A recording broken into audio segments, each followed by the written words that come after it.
Have you ever heard of the musical The Puppetmasters Regime? Most likely you haven't. In fact, most die-hard theater lovers are often unfamiliar with this little production. It was a 1934 stage play, and the music, lyrics, and book were written anonymously. It starred upcoming performers such as Timmy Cutie Pie Wright, Sally Wilkes, Henry Gregory, and many others. At the time, it was the most expensive production to date. It was said to be the biggest, most spectacular stage show all the way to San Francisco and back.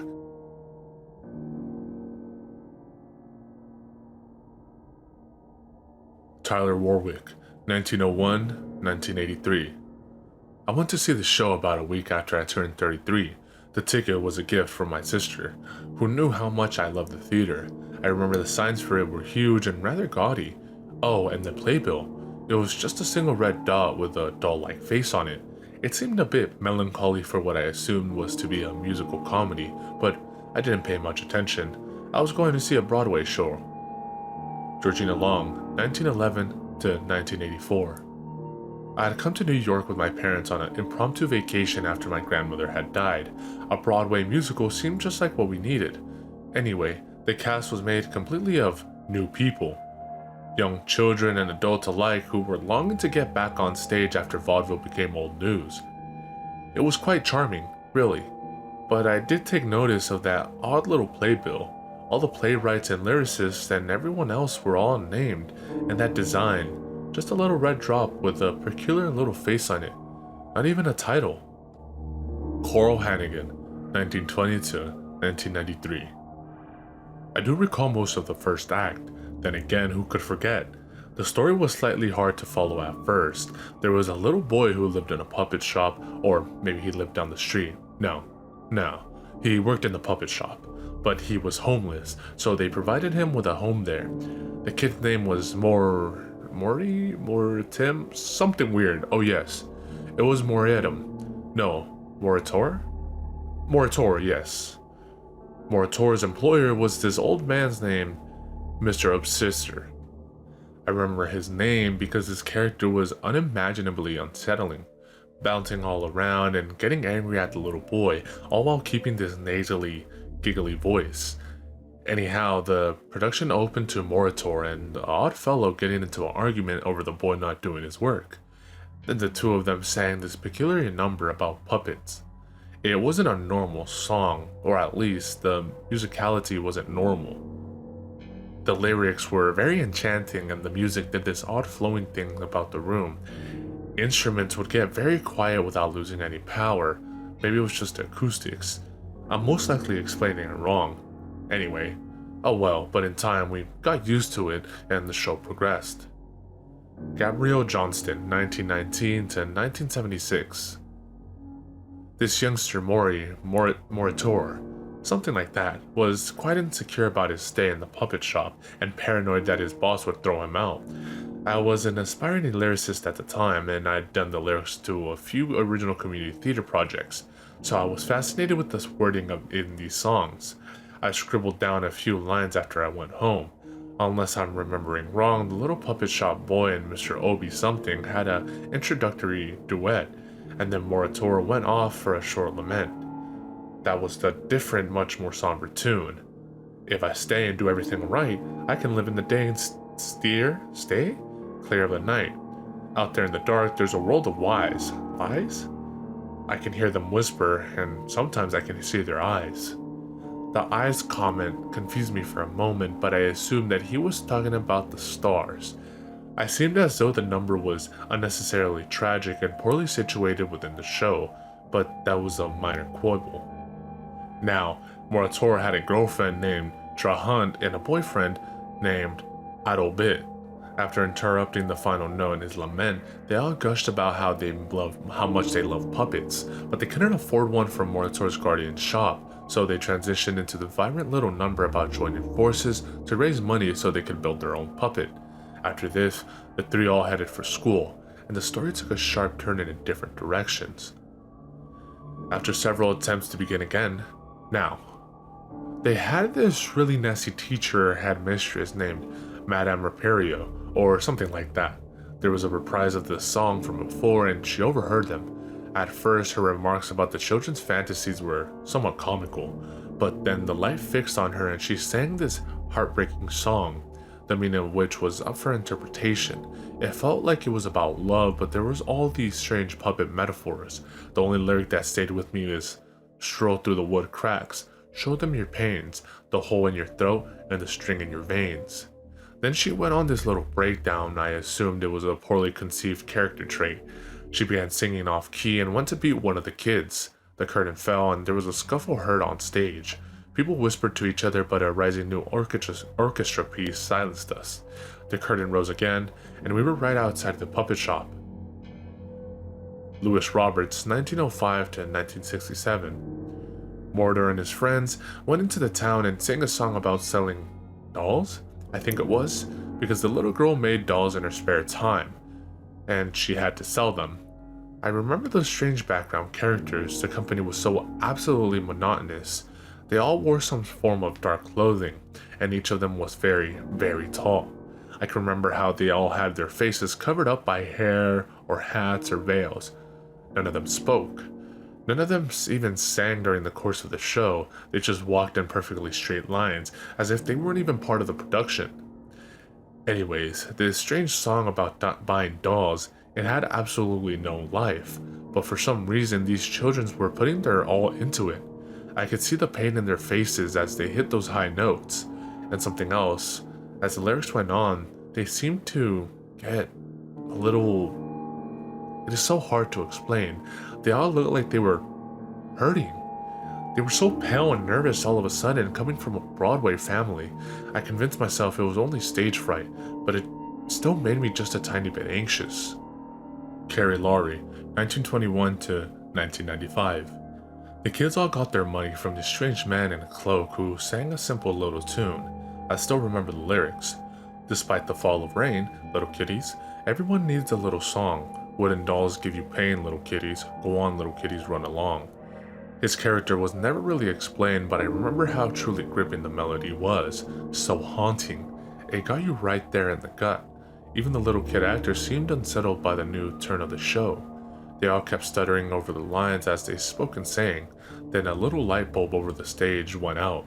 Everyone gasped, and one man I think even laughed. The noise it made really spooked the little girl, Little Miss What's Her Name. All the names were so very strange. All I know is that a light bulb had gone out and the actors were stumbling across the stage. The whole thing looked like a terrible flop. When the children re-entered the puppet shop, they presented Mr. Obsessor with the puppet pieces they had acquired while the audience wasn't looking, singing a braggedy sort of chant, we done, diddy diddy done did it. It was obnoxious but thankfully brief. After that, the light fixed on Moritor and he began another tune. The song was a thud and all I remember was that he flubbed the last line. The lyric had something to do with the final stroke of light, or some sort of long-winded moon-based metaphor. All I know is that he forgot the words, and all that could be heard in that theater was the sounds of car horns outside the building. The boy, he didn't seem shocked or embarrassed or nothing, but his posture improved out of the blue, and the orchestra stopped. He projected half of the word sorry, then suddenly burst forth into wordless vocalization. The music resumed and the other characters began to join him. Marcus Edgar, 1918 to 1968. So after that bulb went out, the whole set started falling apart. We, the audience, tried our best to ignore it, but it was near impossible. I saw two sets of very angry attendees get up and leave. The set piece for the puppet shop screeched its way onto the stage, and we could see the paper sky background falling down in the far back. The lights also dimmed in what we assumed was an attempt to hide the malfunctioning set pieces. The kids, with the help of an oddly monotonous Mr. Obsessor, constructed the puppet, and this strange song played. To this day I don't know what they were saying. At the time it sounded vaguely like Latin, but I went on to study Latin in college the next year and it certainly wasn't like anything I heard. I remember how it enchanted me though. It enchanted all of us. We all began to feel this thing course through us. I remember a few people humming in an attempt to rid themselves of the sound, and those in the front row seemed to be crying out in what sounded like pain. The actors themselves looked as though they were about to pass out at any moment. They were doing this odd sort of ballet, tripping all over themselves, and a few more lights started flashing and breaking. We all sat and waited for the song to end when, I'm sorry, I can't. George Frank, 1899 to 1999. The lights were going on and off at random, and we were all praying this damn song would end soon. It had this force going with it. It was sucking us in. We could feel it. The little kids and the puppet man were dancing all around when, oh, you see, I really thought I could do it. I thought I could do it. I was right there in the fifth row, so I saw, but I can't. Carolyn Mark, 1901 to 1949. The lighting was completely out of control. It was a mess, and that song, it was awful. But something about it, it was powerful. It had force. I watched intently as the dancers began to skip around and I thought they were the lights.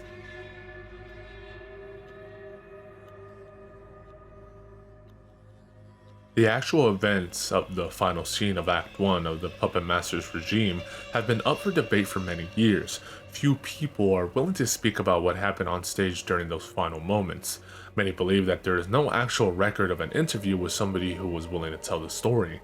This is not true. One testament survives from a Billy Prescott who was only 6 at the time of the show. At such a young age, one might assume he was less affected by what he recalls was happening. I was just a kid, so I don't remember much. All I can vaguely recall is that song. It was giving me a headache. I turned to my father to ask him if we could leave when suddenly I saw the stage illuminate in this bright red light. The music stopped as one instrument after another died out, and I swear I heard pounding underneath the floor. Everyone was questioning what was happening, even the actors. I remember that teacher lady being pushed through the door of the shop, and then everyone else came flying in from off stage, toppling on top of each other like ragdolls. There were people there who didn't fit the design scheme of the productions, stagehands and technical workers, I assume now. I remember the little girl screamed at the audience, then ran behind the shopkeeper while other actors continued singing. A few people started crying right there on the stage when, without warning, this curtain came forward. It's hard to describe what it looked like. It was a clear plastic wall and it came down from above.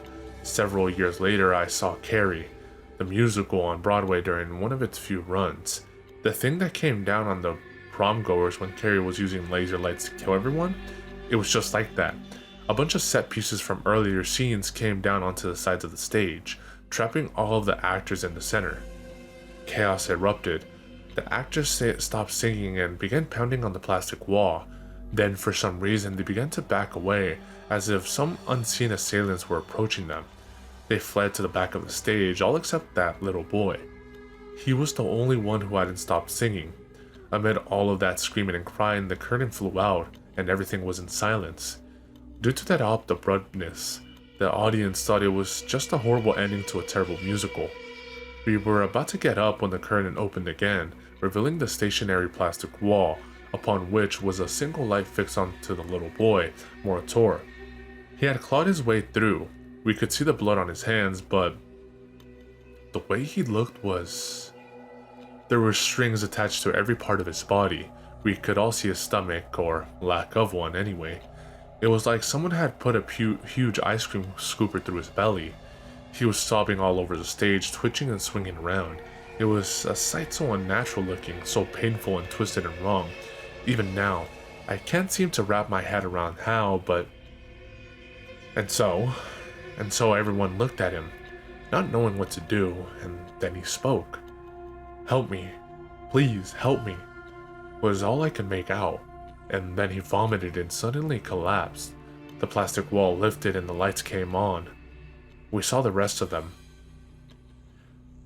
They were all dead. Every one of them looked exactly like the little boy. Everyone had those strings attached, and we watched as all of them, even the little boy, as their strings were pulled on. Their lifeless bodies rose on cue, and they bowed.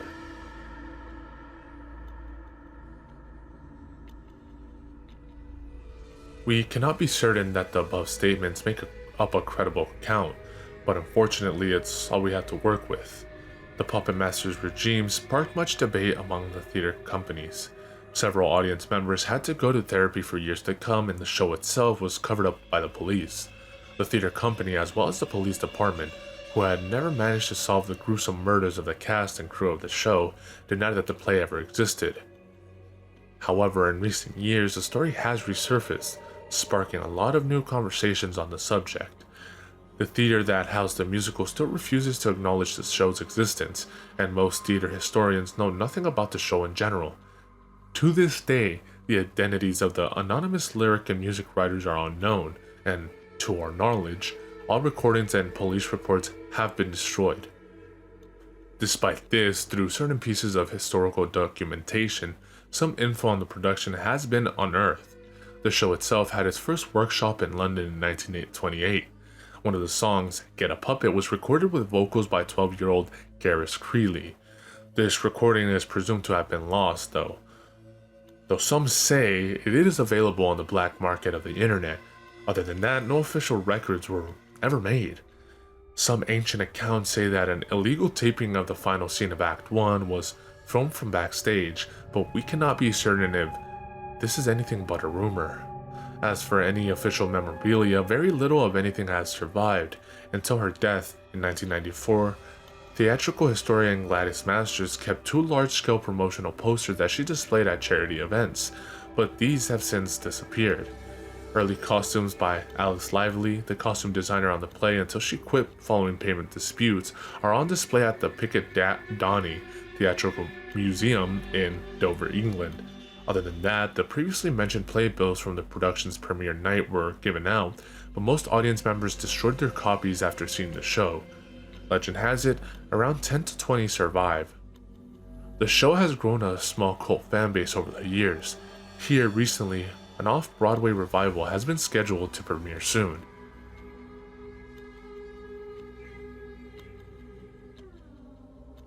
When I last broached the topic of 1934 musical, The Puppetmasters regime, my knowledge was apparently very limited. I had originally believed that all of the guests who entered the theater on that fateful night were deceased, but I was incorrect. One lone audience member, Alice Corley James, who was 9 years old when her grandparents took her to see the show, now lives in Connecticut with her grandchildren. I gathered this information after my long investigation into the theater which housed the play's debut. I found myself on a wild goose chase, a long line of theater owners shoving me in different directions via email or the rare private meeting. I was eventually given the home address of a little old man who shall go unnamed. This man had worked in several theaters over the past 50 or so years, and had collected many borrowed theater items. One of these items was a box labeled 34 Creeley Wright. The gentleman claimed that he had found it in the vault of the August Wilson Theater, but I'm not sure if he can be trusted, as his eggs seem to be in quite a few baskets, if you understand me. The oddly numbered box contained several sloppily organized papers, all of which detailed the long-awaited production of the Puppetmasters regime. The most interesting of these files was a bulky folder that covered the 1928 workshop in London, where the title of the show was originally Molitor's Friends, later changed to Molitor's Puppet. As the music was refined, however, the title became The Puppet Dressed in Black, and then Puppetmaster, which was the title they used during the actual staged readings. The folder also contained a partial script for the show, although many pages appeared to be missing. None of the song lyrics were shown in the script, though the song titles were printed in their place, along with notes for the young actors playing the part of Molitor. Most of the notes are from the director, a man named Richard Webber, but one particular note seems a bit ominous. A little less vibrato on this one, Garrus. Make me proud. Make us both proud. Mr. Sheridan. This Mr. Sheridan never showed up in any of the other files. He may have been an unaccredited assistant director, but something about his handwriting didn't sit right with me. Anyhow, some of the song titles are rather fascinating. Tunes with names such as Never Mind Me, Mr. and Molitor Was an Orphan and Get a Puppet make the production seem like any other.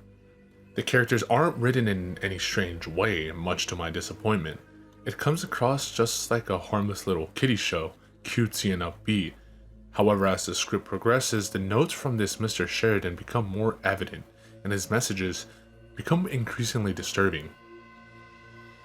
"We loved it the way you used to do it. Stop doing what we never told you to try. Your cheeks puff at the end of this number, Garrus. I love it.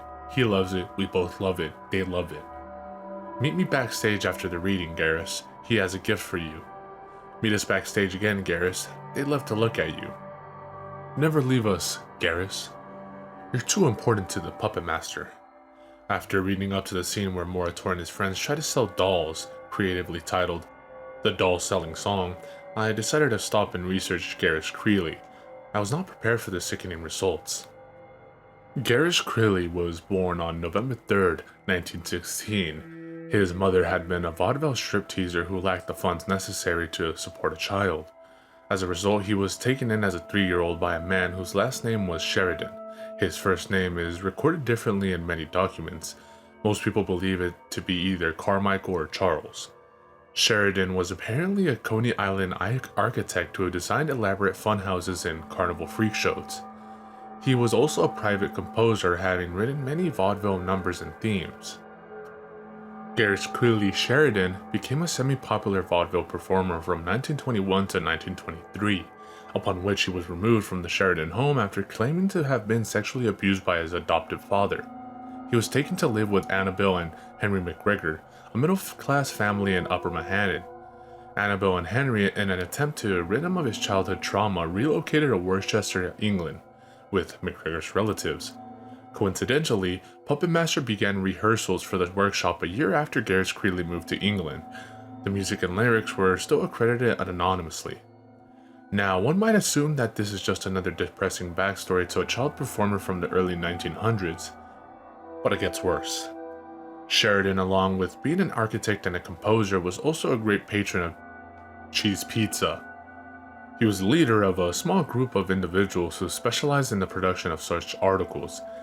What makes this more revolting is that from 1921 to 1923, the years that Creeley was his legal son, Sheridan housed a child center burlesque theater brothel underneath his estate. In 1924, he was placed in a Danvers State Lunatic Asylum in Massachusetts. He escaped in 1926, a year before rehearsals began for Puppetmaster. Now, returning to the script for Puppetmaster, we actually have a tangible record for both the end of Act 1 and as well as most of the Act 2. The actual ending for Act 1 as it was written is such. Moritor and his friends design a puppet exactly like the one that Moritor has seen in his dreams. This was explained in a song entitled "The Puppet Dressed in Black," which I assume was cut in the Broadway production. This puppet then comes to life and calls upon his magical powers to send Moritor and his friends into a parallel universe. Act 2 begins with Moritor finding his friends, as well as Mr. Obsessor, to be asleep and dangling from puppet strings. The musical takes a more operatic theme, as we have 6 songs that are played one after the other. Without a single interval of speech, the song titles in order are "Never Mind Me, Mister," reprise, "I Can Hear Them Sing," "What Is This Place," Moritor's soliloquy, "Wooden Dolls," and "The Wind and the Whisperings." After this, Moritor is confronted by the odd man in black from the first act, who, in a long monologue, explains Moritor's deep, passionate, sexual longings. Moritor realizes his clandestine emotions in a song entitled "Beautiful Music," in which the man and Moritor apparently fall spontaneously in love.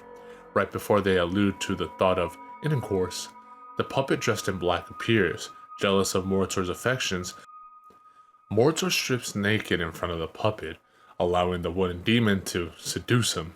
He offers his soul in return for the release of the ones closest to him. When the children and Mr. Obsessor are returned, the puppet dressed in black and the old man revealed their sole motivations: to punish little children who repress the nature of their sexual responsibilities.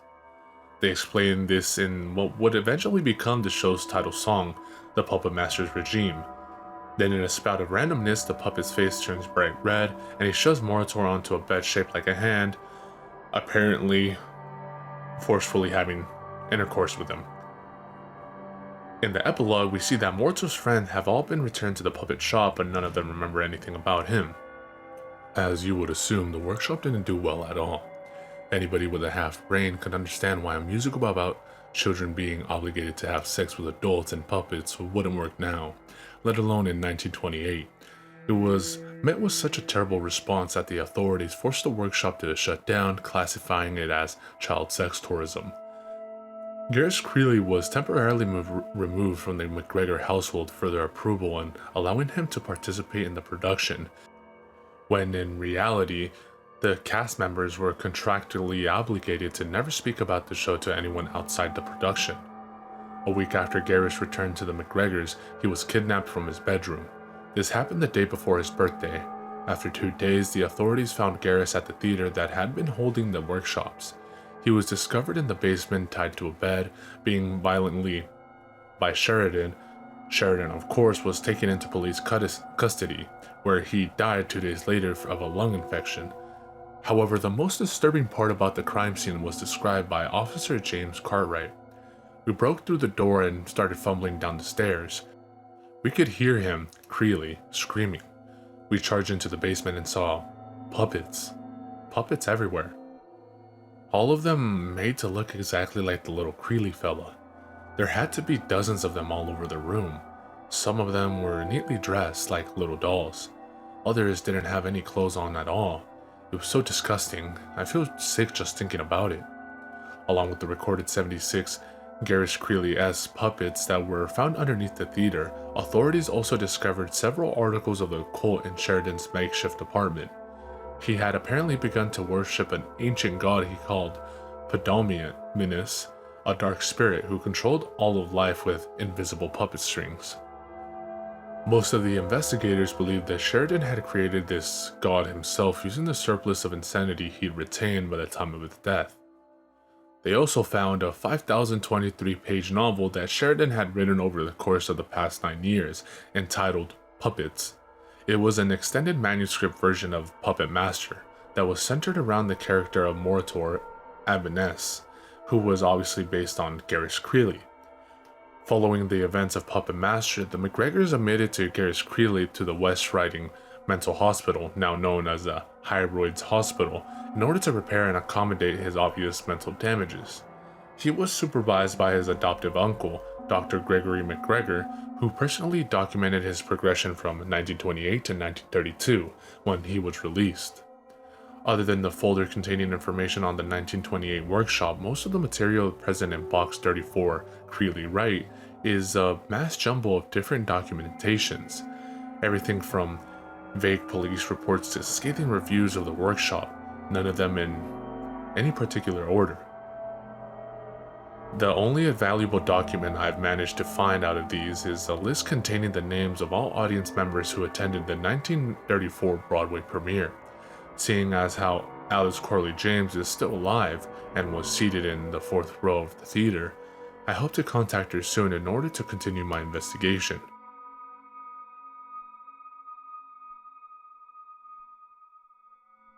From the personal diary of Annabelle McGregor, 7th of January 1932.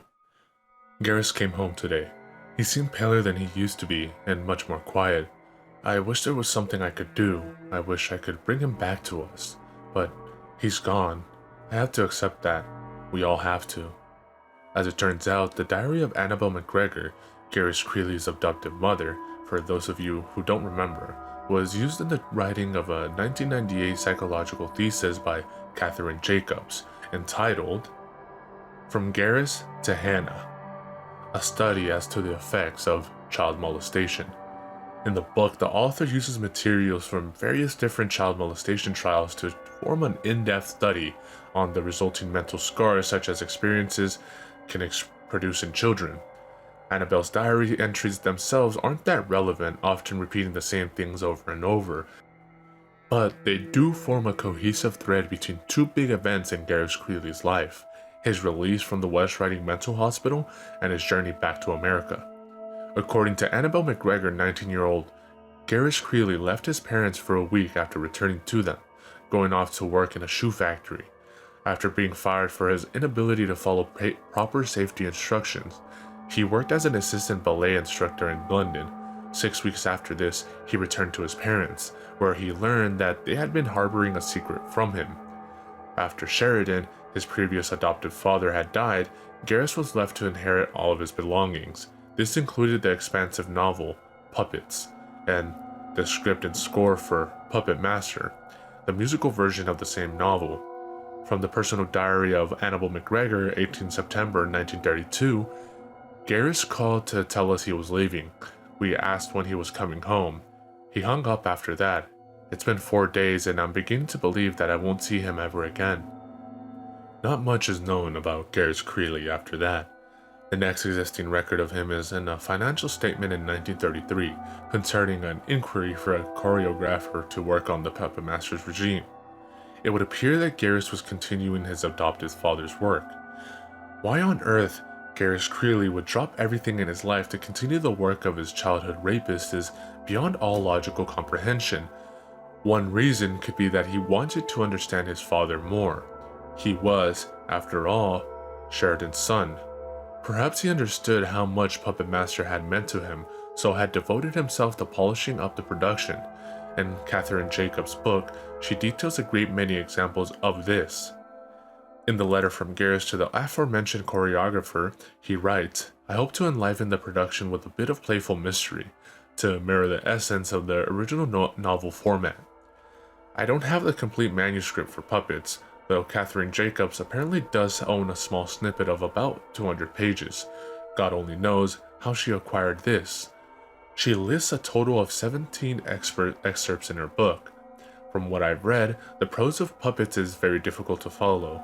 One might assume that Sheridan hadn't ever revisited or stopped writing it.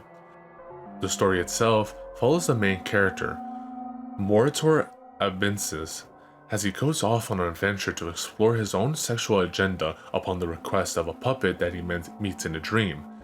To get a feel for the odd, flowery nature of the writing, here's an excerpt. The puppet was as black as night upon the cold winter eyes of Lamastide, light and airy, yet weak and bitterly sharp. Upon sensing the figure's wooden presence, he scattered himself about the room, unable to find a proper door or window to relieve his urge to escape the angry monstrosity. His eyes danced along the riverway of contempt, stealing glances of the form that beckoned for him to remain motionless. Defeated, he rested himself within his own terror, bending as he slipped into remorse and fear. I have nothing to work with but the vague points provided by Miss Jacobs for this assumption, but I gathered that Garrus used his inheritance to fund the production of the Puppetmasters regime. In the box 34 Creeley Right, I found a small folder full of production notes from Garrus that I had glossed over in my previous search. Nothing of great importance stands out, other than the pitch Creeley used to attract the attraction of several theater owners who were interested in housing the production.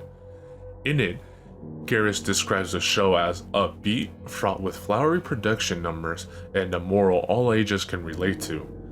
I feel like this is a good time to bring up my meeting with Miss Alice Corley James. I made sure to phone her grandchildren for permission to visit, for which I was declined 3 times. After I sent a cake, they understood my persistence, and I was granted access. It was a 6-hour drive to the home of Alice Corley James. Her granddaughter was hospitable enough. Well, as hospitable as someone can be when they obviously don't want you in their house. She took me to the living room and offered me some of the cake, which I declined. A few minutes later, I met Alice, who limped her way onto the couch with a plate in hand. I spoke to her, but she refused to converse until she had finished eating. I took an instant liking to the old bat, nutty as she was. Throughout the following Q&A, Alice made it very apparent that she had reviewed her facts. They seemed rehearsed and tired coming from her lips, but I didn't think much of it.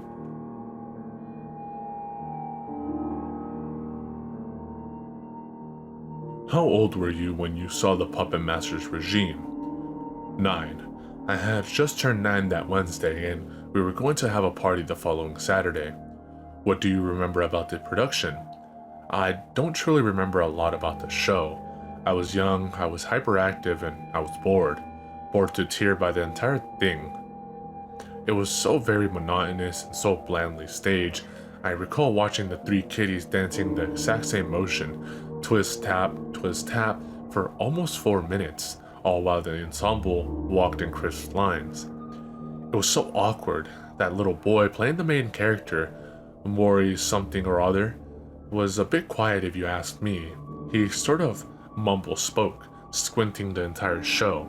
Those vague, squinty eyes were bland too. I fell asleep halfway through Act 1. And do you remember the end of Act 1? No. When I woke up, my parents were dragging me out of the theater. I spent the next 3 hours waiting by the street with my mother while my father searched for his brother. Uncle Devin was the assistant choreographer, you see. He died backstage. I think a lift collapsed. I don't know. It was only when I was 30 did they actually tell me what happened, though I remember they never acted the same again. Did your uncle keep any documentation of his time working on the production?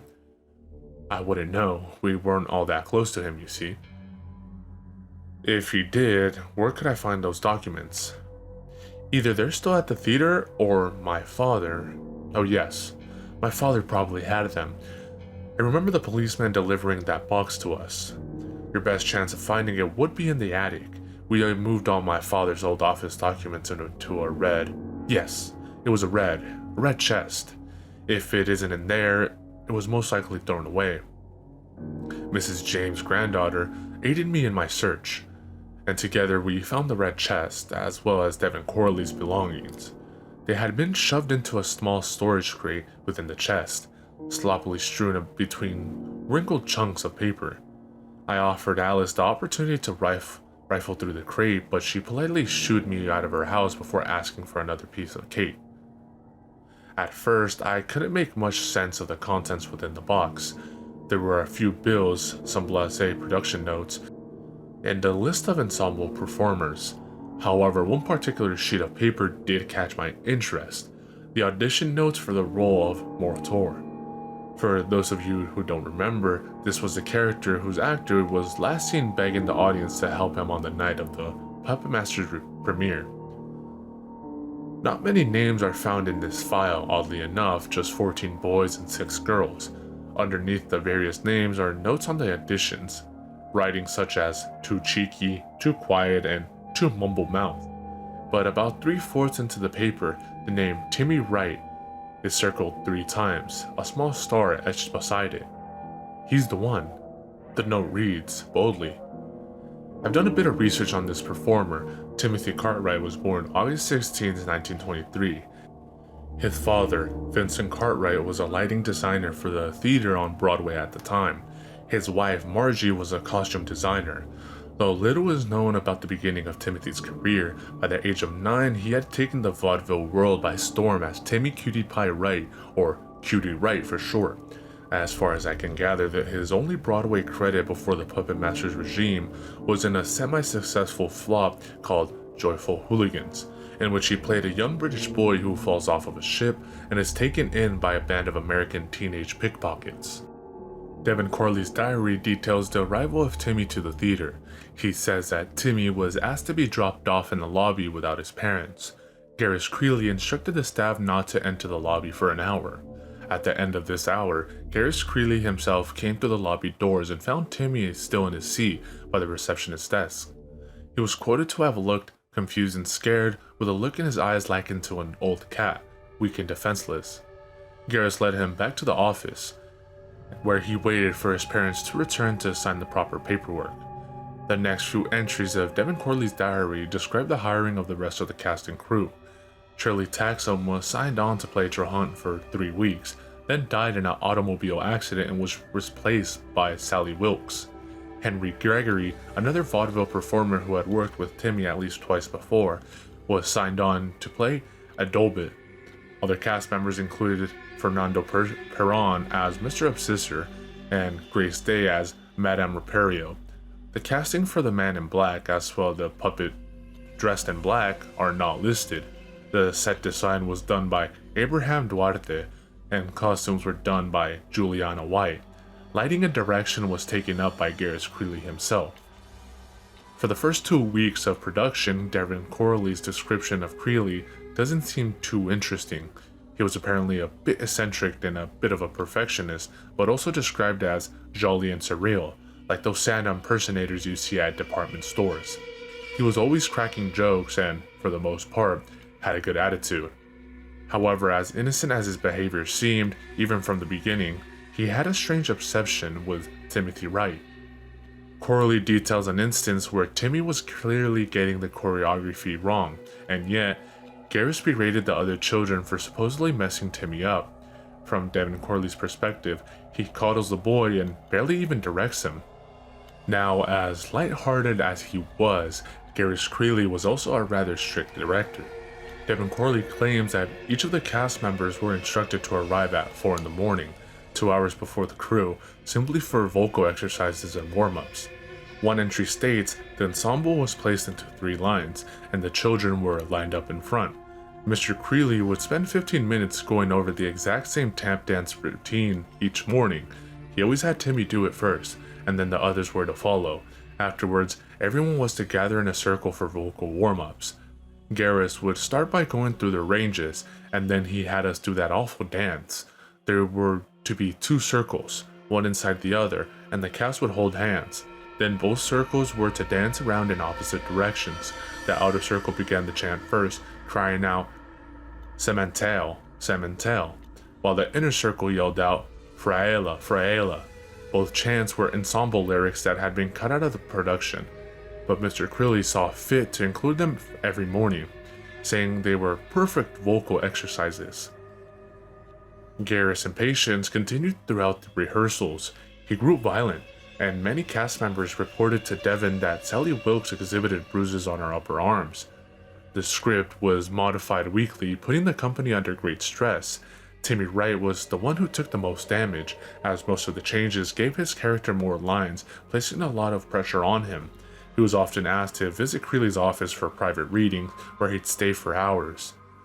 Tragedy entered the life of Timothy Cartwright on August 13, 1933, when he and his family were the victims of an automobile accident which killed his father and severely injured both he and his mother.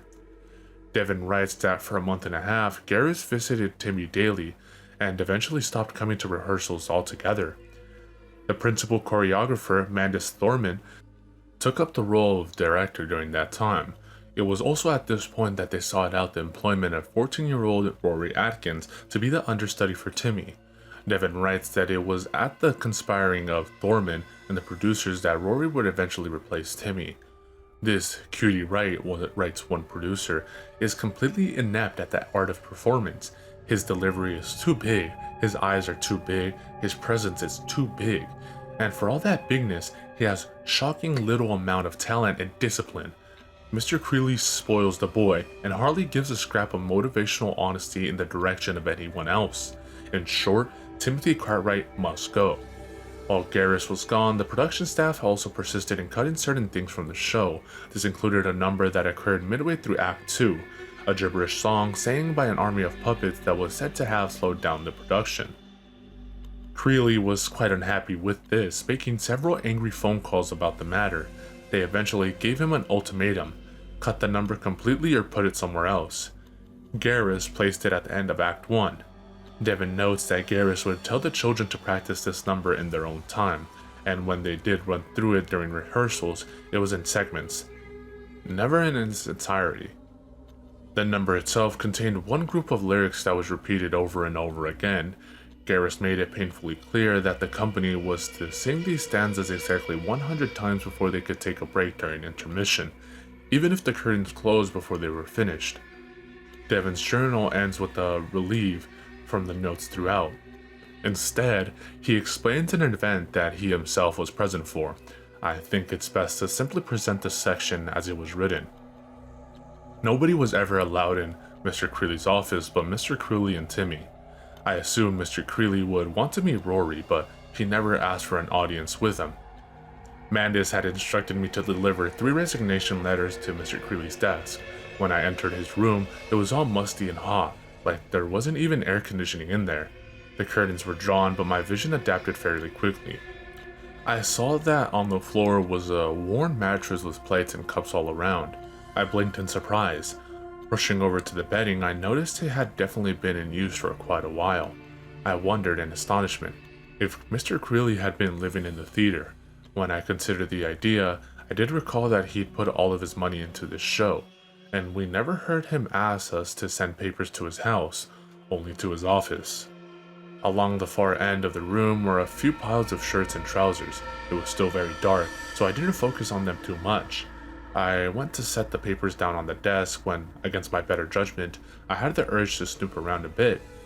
I looked over the top of the desk, which had nothing but pans and scrambled folders, then went right for the center drawer. What was inside it frightens me more now than it did at the time. Within the drawer was a gun, a bit eccentric maybe, but I thought nothing of it, as well as a worn hand-painted mask. Red in color, it was put into the shape of a doll's face. A puppet's. Beside the mask was a small journal. I opened it and found the pages to be yellowed with age. They concealed mad writings that were barely legible, but I could tell by the drawings that it was some sort of worshipper's guide. There were these charcoal sketches of a puppet, a giant puppet that controlled the world on strings protruding from its fingernails. Other pictures showed the puppet walking amongst common men, who could not see it. There was a drawing of a man, a small girl, the puppet controlling his arms. There was a man stroking the bodies of his wife and children, a young girl being bought for the night by an older gentleman, two twins being held down on their bed by some invisible force, all pictures in which the puppet stood by, grinning. I placed the journal back into the drawer, but then I noticed the mask. It had the same face as the puppet as well as an insane grin, wide eyes, puffy cheeks. It was only when I held it closer to my face that I noticed that it also shared the features of Timmy, the same mouth, the same nose, and the same eyes. I shoved the mask back into the drawer and shut it quickly, my curiosity morphing into sickness. I backed away from the desk and hit the wall. Turning to my right, I came into contact with the pile of clothes I saw earlier. My eyes had completely adjusted to the dark by now, and I could see that not all of the shirts and trousers were in Mr. Creeley's size. At least 4 of them were smaller, the kinds of clothes a young boy would wear. I grabbed the papers off the desk and ran out, delivering them into Mr. Creeley's hand that afternoon. After that, there are 7 blank pages in the journal of Devin Corley, and no more entries. At the bottom of this crate, however, was a newspaper dated October 3rd, 1935. The headline read, "Flower Shop Vandal Strikes Again," and on the 3rd page is a small section dedicated to the disaster that occurred at the August Wilson Theater on October 1st. Oddly enough, the article doesn't mention the Puppetmasters regime by a name more than once, but it focuses on the aftermath. In an interview with police officer Jimmy Winthrop, "We ain't got no idea what could have happened. We got a call from a diner down the street talking about some riot going down at the August Wilson. We come down to find a bunch of theatergoers crying and begging for help. They just kept saying, 'They're dead, they're dead, they're really dead.' We went inside, but we didn't find nothing." You see, 76 attendants of that 1935 showing went missing, 98 if you count the theater company. Their bodies were never recovered from the stage, though many testified to have seen them die. Others claimed to have watched people collapse in the aisles. When police investigated the theater, they saw that one of the lifts backstage had collapsed. But there were no traces of anyone there. The only body recovered was that of Garrett Creeley. He had been found in his office with a bullet to his head. Other than that, nothing. No blood, no struggle. Those 98 people were never seen again. After that, there's nothing left in the crate but barely visible photos of cast members and fabric samples for costumes. At this point, my investigation into the Puppetmasters regime ended. Or at least, the historical investigation. Do you remember the revival of the play I mentioned in my first post? Well, the first preview performance will take place in Chicago on September 18th, and I've already booked balcony seats. Being a full-time investigator for an obscure pornographic musical doesn't lend itself to much of an earning, you see. I will be attending this showing, where I will record the audio and take notes on the production. I'll do a detailed run-through of it the day afterwards. Investigation will resume on September 18th.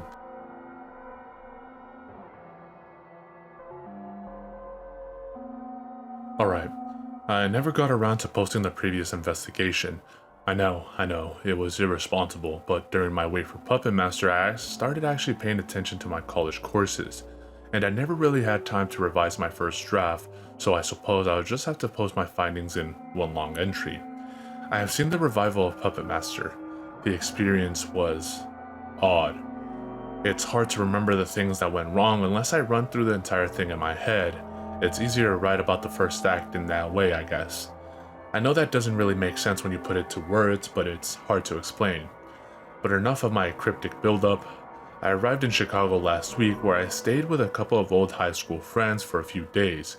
We had fun catching up, but I never took my mind off the Puppetmasters regime. The theater that housed the production was rather obscure, located a few miles out from the main city. None of the news articles I've read post-preview have mentioned the name of the theater, so I can only imagine they didn't want the publicity. Upon entering the theater, I was given a playbill by a cheery man in a suit, an older gentleman with a weak smile on his face. It showed the white silhouette of a young boy with several puppet strings attached to a scribbly red and black heart that hung within his chest. There were white dollies dangling all around him. I remember thinking it was odd that a preview playbill would be in color, as those aren't usually printed until the show starts making money. Anyhow, I made it to my seat and began to read through the playbill itself. I didn't care much about the names of the cast members, though I do recall seeing the picture for the boy playing the part of Moritor, a 14-year-old named Milton Holiday. The show opened to a long, plodding overture performed mostly with piano, with these odd whistles being played through the speakers all around the theater. After about 5 minutes, the music changed to a more bouncy, lighthearted tune, and the curtain came up. The stage was empty. There was nothing but the projected backdrop of a village square, with these odd clouds floating above. About 10 children in 18th century German clothing skipped on stage, playing with balloons and dolls. As the music progressed, a small mechanical horse wheeled itself on stage. The lights dimmed, and the children stopped. The horse dragged along a cart upon which a small curtained puppet box faced the audience. As the cart came to a stop, a large puppet in a black robe flew out from behind the curtain. The children screamed and backed away. Then the puppet spoke. "Hello, little ones. It's a wondrous day for a bout of play, isn't it? Now don't you be frightened, sweetlings. The puppet dressed in black has a tale to weave, and someone has to hear it. Why, even if a story isn't terribly uplifting, it's the relevance that matters, isn't it? Now gather, my popinjays. For this story, I'm afraid, requires the keen ears of a curious child. Only the innocent can see things simply, without the distraction of gross." The children looked at each other, then slowly began to gather around the cart. Once they were all seated, the puppet let out a chilling laugh. "That's the spirit, kiddies," he spoke. "Now this is a story about many things, about love and hate, about dark and light, about the difference between right and wrong and the difference between wrong and right. But at the core, this is a story about a little boy named Moritor." And with that, the light on the cart faded away and was replaced by a small boy, holding a broom, smiling proudly. Moritor. The rest of the prologue is rather bland, and I can't remember or decipher the audio to much of the exposition. The puppet Moritor and Mr. Obsessor share a song. We learned that Moritor was an orphan who Mr. Obsessor found on the side of the street 5 years ago and has since put him to work in his puppet shop. The costumes from this point on seem much less historically accurate from the opening scene. Everyone's clothes are faded and bland, but each of the outfits are also ridiculously frilly and layered. Some of the story's exposition was changed. For example, Moritor's last name, Abensis, has been reapplied from the novel on which the story was based. The staging and set design was oddly reminiscent of Andrew Lloyd Webber's The Woman in White. Most of the sets were made up of hyper-realistic projections that gave the illusion of a moving camera. However, unlike The Woman in White, there were far more set pieces which actually had moving images projected onto them, like the revival of Sunday in the Park with George. For example, during one of the opening songs, I Can Hear Them Whisper, we see Moritor sweep up around the puppet shop. We watch as the front desk and 2 puppet display shelves spin around on a turntable as the projected background spins slightly faster, adding in ominous shadows and subtle lighting changes. It was dizzying, but effective. Most of Act 1's exposition seemed rather harmless in my opinion. It almost felt like the start of a Disney show. However, I did find my inner critic rolling his eyes at some of the puerile lyrics. My personal favorites being, he pretended he was crying, though they told me he was lying, and he was a sickly boy, knowing not of joy.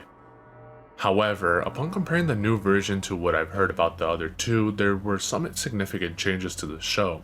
The character of Madame Reperio was cut completely after the QT song, Get a Puppet.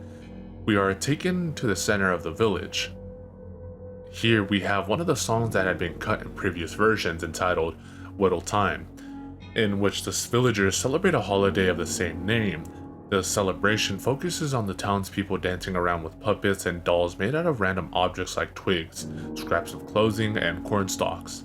The music is charming, like a folk song, although the lyrics don't seem to make much sense. Dancing as we pither through the withering and woe, ever more aligned along the ever-growing row, eyes without a trace of tones or livelihood, and so rise and rejoice for a Whittletine song. And the willows will wander all Whittletine long. Here, the song where the children sell dolls is used as a bridge in the Whittletine sequence. Another change is the rearranging of The Wind and the Whisperings, a song that was originally played in Act 2. In this new version, it is sung so monotonously by a group of black-clad people mourning the loss of a young girl, a victim. The sequence itself is so strange. Around 8 people walk on stage, 4 of them carrying a small open coffin. The lighting goes from yellow-orange to blue, and the chorus drones on for about 8 minutes as they somewhat explain how this girl died. The wind was her muse for play, and she pranced along the river way. She slipped along the sides of the weeping willow's hair, and she danced along the river with a nary a remorse. The whisperings from far away, calling out for her to stay. She stayed there with the wind and the whisperings of yore, and she danced with him until he saw fit to take her source. Again, this uncomfortable ensemble song goes on for about 8 minutes. From what I can assume, the little girl had been playing along the river when a man asked her to stay with him until nighttime, at which point he hurt her and tried to drown her before a policeman stopped him, right as the girl perished. Other than that, most of Act 1 seemed the same as the other versions. There's a small section where a girl with a puppet mysteriously appears and disappears while Moritor sweeps up a shop, and a random scene right before the finale in which Mr. Upsister sings about the hardships of raising Moritor, a song reworked from the same song Madame Reperio sang in 1934. The finale song, which so many people had claimed held some sort of force to it in the 1934 production, didn't seem all that powerful. Though this may have been due to a rewrite, the 1934 version was said to be significantly longer than the 1928 workshop, at around 12 minutes of non-stop gibberish lyrics. The modern version had a reprise of The Wind and the Whisperings followed by a few verses told through the odd language. The lyrics are in fact somewhat odd-sounding after 2 minutes of non-stop strobe lighting, but I wasn't that affected by it. There weren't any deaths after the finale at least, though intermission did last 10 minutes longer than it was supposed to, due to technical difficulties backstage. Act 2 was where most of the changes seemed to be. It began with a light on Moritor being strung up on ropes like a puppet, his friends and Mr. Upsister hanging on either side of him. A new number occurs where all the songs from Act 1 are placed into a montage while the Act 1 finale music plays in the background. Just as the music shifts to the pounding Whittletine music, Moritor awakens. Remember when I mentioned that Act 2 was mostly made up of a bunch of songs played one after the other for no apparent reason? Most of that had been cut.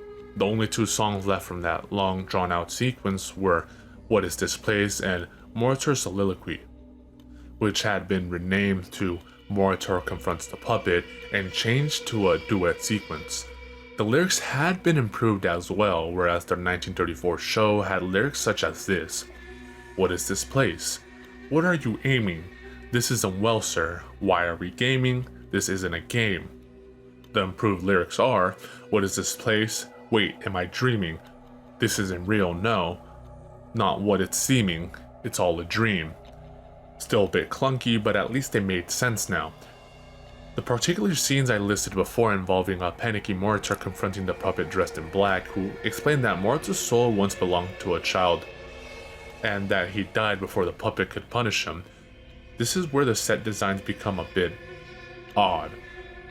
There were several floor-to-ceiling metal dollies that would constantly roll about on stage, as if to symbolize Moritor walking somewhere. The backdrop went red, and there were projections of puppets flinging the corpses of children along the walls. To say it was unsettling would be an understatement. After this, the story progressed in a similar manner to the 1928 workshop, but with different twists. Moritor learned that the odd-looking man in black from the first act was the boy that Moritor in past life. The man in black wished to revisit the relationship, but Moritor wanted nothing to do with him. They spent the next 10 minutes singing about what might have been, and Moritor began to remember things. He ended up seducing and dominating the man in black. Then they had sex on a bed while a group of child acrobats frolicked about on long sheets of fabric above them. Just then, the puppet dressed in black showed up and ordered the old man to go away. He explained to Moritor that his punishment was to forever serve him, aiding in the future and murder of children in the village where he lived. As they both sang the title song, several children, including the little girl who drowned in Act 1, joined in, all holding miniature puppets dressed in black. The new ending is a bit confusing, but apparently they're saying that pedophilia is some sort of vicious cycle. When a pedophile dies, his soul is placed in a newborn child who will by fate be themselves. This influences them to become child molesters in their adulthood. Moritor, as well as several other children, managed to defy destiny by escaping their respective, which resulted in them being enlisted into the Puppetmasters regime. It makes so little sense and it's so damn creepy. Then, just like in the 1928 workshop, all of Moritor's friends were returned to the puppet shop, but none of them had any memory of Moritor. We cut back to the cart from the prologue where we saw that all of the children had disappeared. Behind the puppet box, Moritor and the man in black exited from behind the curtains.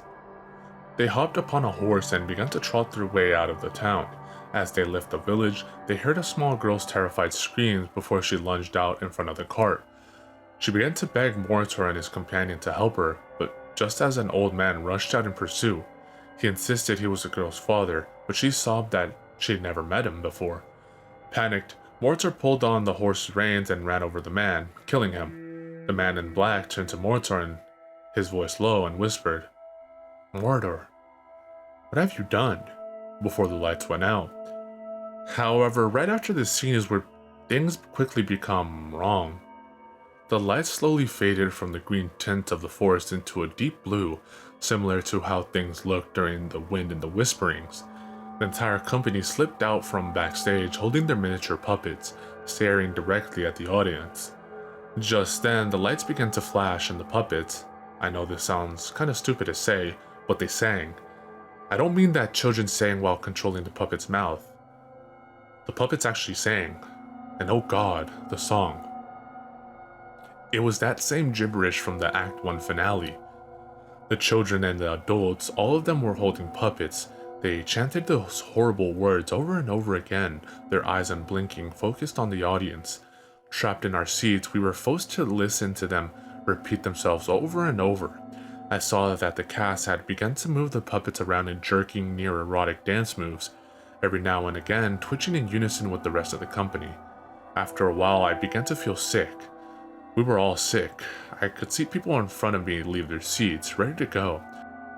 I tried tuning the chants out, but that only seemed to make them worse. The music pounded within me, causing me to jerk about with each pounding drum. As I leant back into my seat, I realized something. The pounding within me wasn't just from the orchestra, it was from beneath me. For a moment, I could see that everyone else had noticed it too. For a faint moment, we'd felt the ground beneath us quake along with the chants. I looked up to see if the cast had realized, but then I saw the puppets. They were still dancing and moving within the performer's grasp, but the performers themselves were not moving their arms. And then for a moment, we all found relief. From backstage, several crew members rushed onto the stage, pushing several actors away in the process.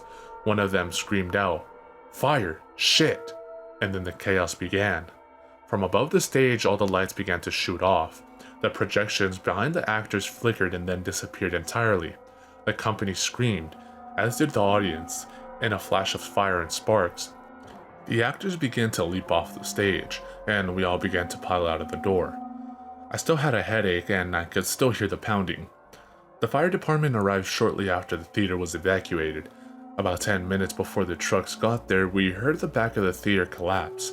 I have since checked the articles online, and over 60 attendants of that show, 9 of them being part of the cast and crew, have gone missing. As it turned out, most of the people who didn't leave the parking lot were either helping out, like me, or were too shaken up to drive. When I finally began walking towards my car, a gurney was wheeled right past me. The man I saw laying there, unconscious and hooked up to an oxygen tank, was the same man who handed me the playbill. I drove back to my friend's apartment and went straight to bed. Even in my sleep, I could still hear the pounding. By morning, my headache had stopped, but the memory of the night before lingered. I went to my computer straight away to upload the audio I had recorded. My camera tends to divide long videos into smaller ones, and I immediately deleted the last video. Nobody ever needed to hear that, especially not me. I listened to the recording again, making notes in a word processor as I went along. I found myself humming to some of the more bouncy tunes, the pounding slowly fading away. My fear of the show had lessened. The idea of supernatural forces destroying the theater seemed far too ridiculous for me to take seriously, so I brushed my fear aside. Once that was done, I went to work scanning the playbill. After doing the front, I got to work on the interior pages. Curious, I also ended up skimming through some of the production names. And it was then, right there on the third page, that I saw the picture of the man who had handed me the playbill. He was the head producer-director. I learned a cheery older guy with a wrinkled face, looking away from the camera. Below his picture, in bold letters, read the name, Timothy Cartwright. My face scrunched, my breath went still. All I could hear was the faint memory of the pounding. That isn't right, I told myself. It couldn't be possible. It was a different person. It had to be. Timmy Wright died on October 1st, 1935. At the premiere of the Puppetmasters regime, everyone saw it. Everyone saw him begging for help tied up in strings. This couldn't be real. Then I remembered something. In my interview with Alice Corley James, she mentioned Molitor's squinty eyes and his monotonous acting. Timmy Wright was known for his wide-eyed expressions and over-the-top delivery. It's what made him famous. The person performing Molitor that night in 1934 must have been Rory Atkins, the understudy. That and Garrett Creeley had been found dead, killed by a gunshot to the head. Everyone assumed it was suicide, nobody even suspected murder. I remember Devin's journal, the puppet mask, the clothes, the fascination Creeley had with little cutie Wright. Nobody even suspected murder, why would they? And then, to add to my revelation, I realized that among the cast members who had escaped from the theater, there was one boy sitting in the backseat of his mother's car. The vague, empty face of Milton Holiday. Molitor. The Puppetmasters regime isn't a simple musical, I've come to realize. It's more than a production, it's a force. It's an entity, even. It's not only a madman's sick, elaborate scheme to his own son. It isn't just a young boy's obsession over destroying his father's work. It isn't an innocent victim's last attempt at showing the world how he was wrong. It's a greater monster than that. Within the writing and the music of this show is something. I don't know what, and I don't want to know what. My guess is some kind of monster that refuses to die. People who saw the Puppetmasters regime in both 1928 and 1934 were said to have suffered from lifelong mental conditions, causing them to hum tunes they had heard only once. Even now as I type, I quietly hum the sick, demented tune of "Never mind me, mister." When I sleep, the wind in the whisperings refuses to rid itself from my subconscious. I find myself thinking about this production day and night, about the depth of certain subplots and songs. What's worse is that I know that someday another revival of the demented work will make its way onto the stage. Milton Holiday is still alive, isn't he? And this evil won't rest until it remakes itself again. I've decided not to post any more of my findings. This includes the audio taken of the revival. I suggest that none of you attempt to look further into the matter. It simply isn't worth it.